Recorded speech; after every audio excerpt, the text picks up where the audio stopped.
अब नीतीश कुमार से छिटका हुआ है कोयरी कुर्मी वोटर। आलोक मेहता को छोड़ समाज के सभी बड़े नेता भाजपा के साथ। बिहार और यूपी दोनों राज्यों में भगवा पार्टी ने समाज के वोटरों को अपना बनाया। 2024 और 2025 में अहम भूमिका में होंगे लवकुश मतदाता। नीतीश कुमार के साथ ब्रेकअप के बाद भारतीय जनता पार्टी ने बिहार और यूपी में अपना पूरा ध्यान कोयरी कुर्मी वोटरों पर लगा दिया है। पार्टी की पहली प्राथमिकता लवकुश समाज से जुड़े वोटरों को पूरी तरह से बिहार में महागठबंधन और यूपी में इंडिया गठबंधन से जुड़ी पार्टियों से दूर करने का है। उल्लेखनीय है कि भगवा पार्टी को इस क्षेत्र में काफी सफलता भी मिली है।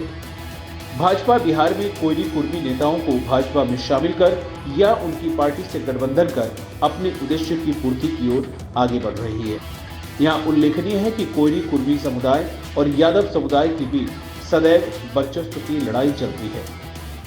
अब जब नीतीश कुमार लालू यादव के साथ आ गए हैं तो भाजपा को लवकुश समाज को अपनी ओर करने का मौका मिल गया है।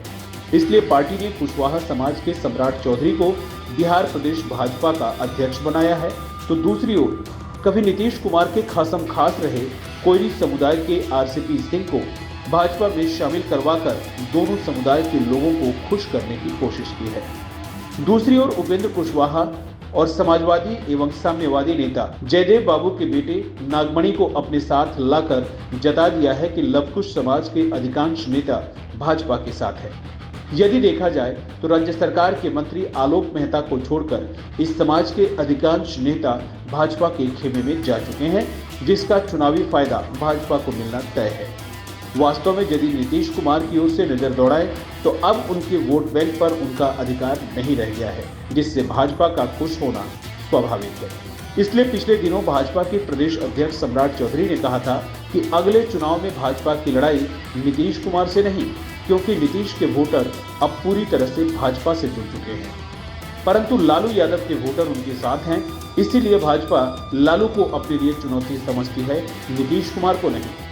हम इस सच्चाई को झुठला नहीं सकते कि भारतीय राजनीति में कोयरी कुर्मी समुदाय की अहम भूमिका रही है और किसी भी पार्टी को सरकार में लाने और सरकार से बाहर करने में इस समुदाय ने अहम भूमिका निभाई है। इसीलिए भाजपा ने लोकसभा चुनाव 2024 को अपने पाले में करने के लिए इस समुदाय के ज्यादा से ज्यादा वोट अपनी ओर करने के लिए तोड़ जोड़ की राजनीति शुरू कर दी है। उल्लेखनीय है कि सरदार पटेल के बाद बिहार के मुख्यमंत्री नीतीश कुमार इस समुदाय के सबसे बड़े नेता हैं।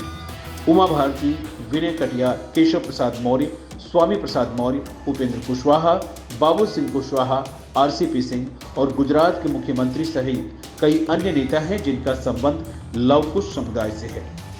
उल्लेखनीय है कि बिहार सहित लगभग पूरे देश की राजनीति हमेशा से खुलेआम इसी जाति के इर्द गिर्द सियासी बिसात बिछाई जाती है। राजनीतिक दल भले ही विकास का सपना दिखाएं, लेकिन केंद्र में जातिवाद का ही बोलबाला दिखता है।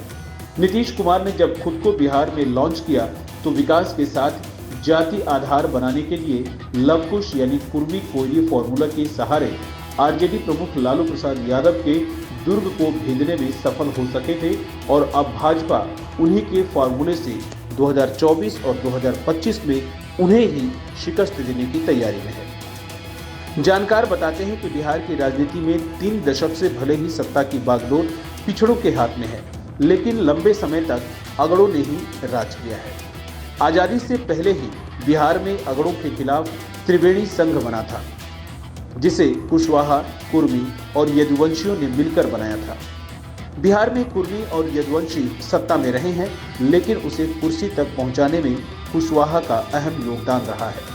लालू प्रसाद से लेकर नीतीश कुमार तक माथे पर राजतिलक कुशवाहा समुदाय के चलते ही लगा पाए हैं। 1990 में बिहार में त्रिवेणी संघ की सर्वाधिक जनसंख्या वाली बिरादरी यानी यादव को बिहार की सत्ता के नेतृत्व का अवसर मिला। बिहार में पिछड़ा वर्ग की राजनीति के संदर्भ में एक बात जाननी जरूरी है कि यादव संख्या बल के मामले में भले ही ज्यादा ना हो, लेकिन पढ़ाई लिखाई के मामले में कुशवाहा समाज और कुर्मी समाज, जिन्हें अवधिया कुर्मी भी कहा जाता है, यादवों की तुलना में शुरू से ही काफी आगे रहे हैं। यही वजह रही है कि यादवों का नेतृत्व स्वीकार करने में इन दोनों समुदायों को एक स्वाभाविक हिचक होती रही है। कुर्मी और कुशवाहा के इसी हिचक का राजनीतिक फायदा उठाने के लिए नीतीश कुमार ने पटना के गांधी मैदान में कुर्मी और कोयरी वोटरों की बड़ी रैली की थी, जिसे उन्होंने लवकुश का नाम दिया था।